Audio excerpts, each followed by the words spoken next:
Assalamualaikum warahmatullahi wabarakatuh. Pernah nggak teman-teman kita bayangin bagaimana rasanya kehilangan orang yang paling kita cintai?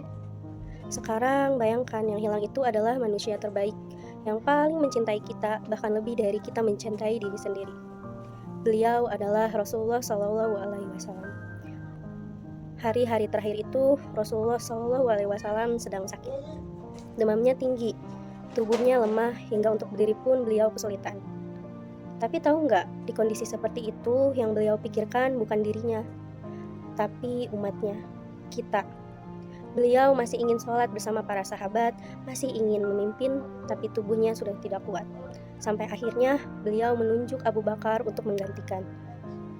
Hari itu, hari Senin, Rasulullah SAW berada di rumah Aisyah. Kepala beliau bersandar di pangkuan istri tercintanya. Dan di saat itulah detik-detik paling berat terjadi. Sakaratul maut. Rasulullah SAW merasakan sakit yang luar biasa.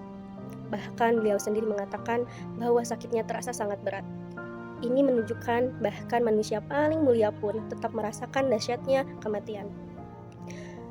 Lalu Rasulullah SAW mengangkat pandangannya ke atas, seakan diberi pilihan antara dunia atau bertemu dengan Allah.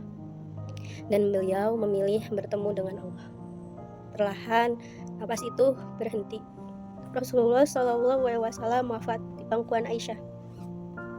Madinah saat itu seakan gelap, bukan karena matahari hilang, tapi karena cahaya kehidupan telah pergi. Para sahabat hancur. Umar bin Khattab bahkan tidak percaya. Beliau berkata, Rasulullah tidak wafat, karena begitu besarnya cinta hingga hati menolak kenyataan. Lalu Abu Bakar datang dengan suara tegar, tapi hati yang hancur. Beliau berkata, barang siapa yang menyembah Muhammad, maka Muhammad telah wafat, dan barang siapa yang menyembah Allah, maka Allah maha hidup dan tidak akan mati.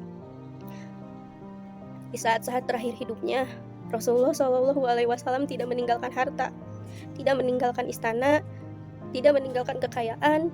Beliau meninggalkan wasiat untuk kita. Beliau mengingatkan tentang sholat, dan sholat. Karena itu adalah tiang agama.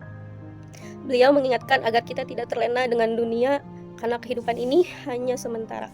Dan beliau mengingatkan bahwa kematian pasti datang kepada siapapun tanpa terkecuali. Sekarang, coba kita tanya ke diri kita sendiri. Sudah sejauh apa kita mengikuti ajaran beliau? Sudah seberapa sering kita mengingat beliau? Padahal beliau di detik-detik terakhir hidupnya masih memikirkan kita.